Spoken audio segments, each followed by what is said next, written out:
E aí, nono ano, tudo bom? Vamos estudar hoje números irracionais. Tranquilo? Então veja, para a gente entender números irracionais, primeiramente a gente tem que dar uma relembrada nos conjuntos numéricos. Então veja, eu tenho aqui os conjuntos dos números naturais, inteiros, que é Z, que é Säule em alemão, racionais, que é pela letra Q de quociente, eu vou explicar porquê, e os números irracionais, né? Vê só, números naturais são aqueles que a gente aprende quando é pequenininho. O 0, 1, o 2, ele vai até o infinito, tá certo? Os números inteiros, eles incluem os números negativos.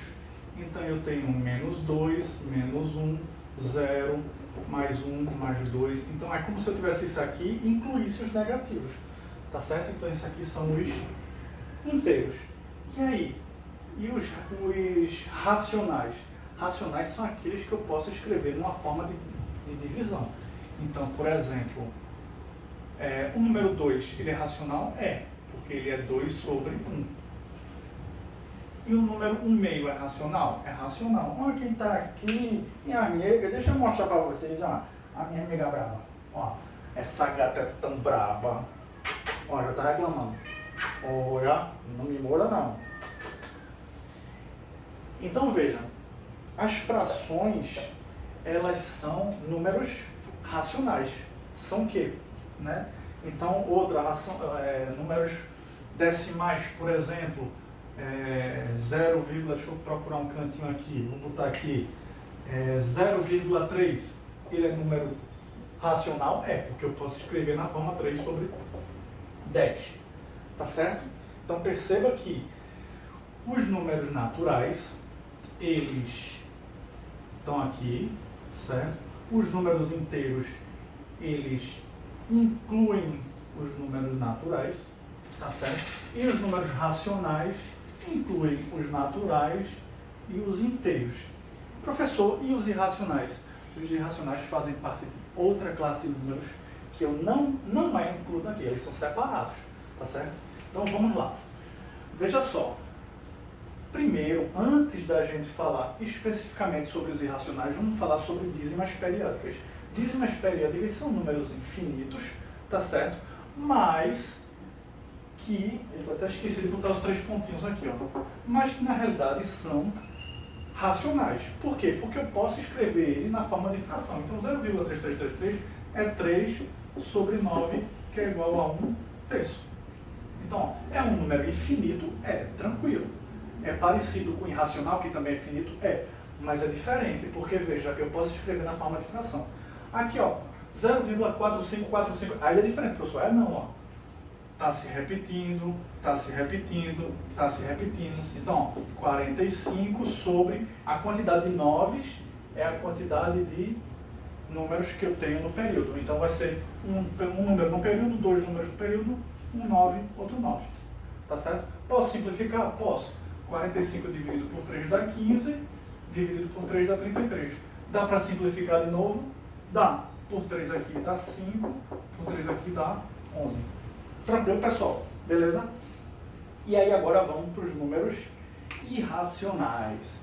Números irracionais, eu escrevo eles na forma decimal, pode ser colocado na forma decimal, mas eles não têm fim, eles são infinitos. E outra coisa, eles não são dízimas, porque os números não se repetem. Tá certo? Eles podem até ter uma repetiçãozinha entre um e outro, mas depois volta a colocar valores diferentes. Então, o mais famoso deles é o número π. É o número π, que é o resultado da divisão do comprimento da circunferência, que é esse aqui, o comprimento da circunferência dividido pelo diâmetro, que é esse cara aqui, ó, que é a maior corda que eu tenho dentro de uma circunferência, passando pelo centro. O desenho não está muito bonito, mas... né? Então, se eu pegar o comprimento da circunferência e dividir pelo diâmetro, eu vou ter o número π, que é um número irracional. Tá claro, pessoal? Outro número muito famoso é o número φ.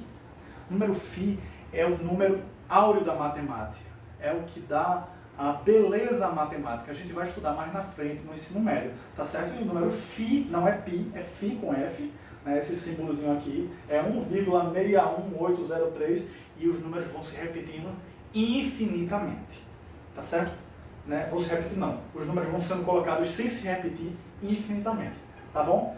E também os outros são as raízes que eu não tenho como calcular. Porque, por exemplo, os quadrados perfeitos, eu consigo calcular. O que é um quadrado perfeito? Aquele valor exato. Então, veja, eu tenho, por exemplo, quanto é que é a raiz quadrada de 9? É 3. Por quê? 3 vezes 3 é 9. Quanto é que é a raiz quadrada de 16? É 4, porque 4 vezes 4 é 16. Então são fáceis. Mas aí eu tenho os números primos, as raízes de números primos.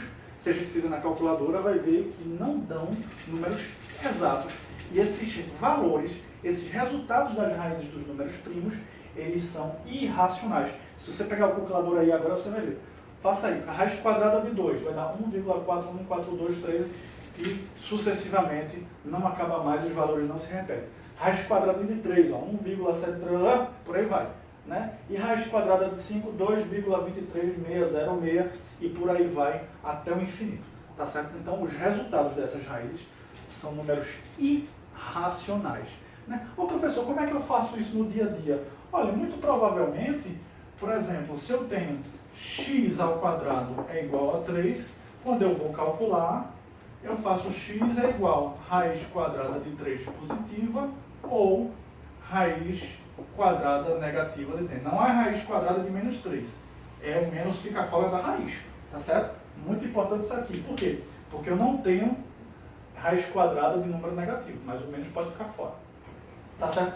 Então você deixa nessa forma aí. 99,9% dos resultados você deixa na forma de raiz quando você não pode extrair a raiz quadrada. Aliás, quando você não pode não. Quando o resultado for valores irracionais. Tranquilo, pessoal? Super claro, super filé, né? Esse vídeo vai para vocês essa semana. Semana que vem eu vou gravar outro videozinho massa para vocês. Tranquilo? Um abração a todos.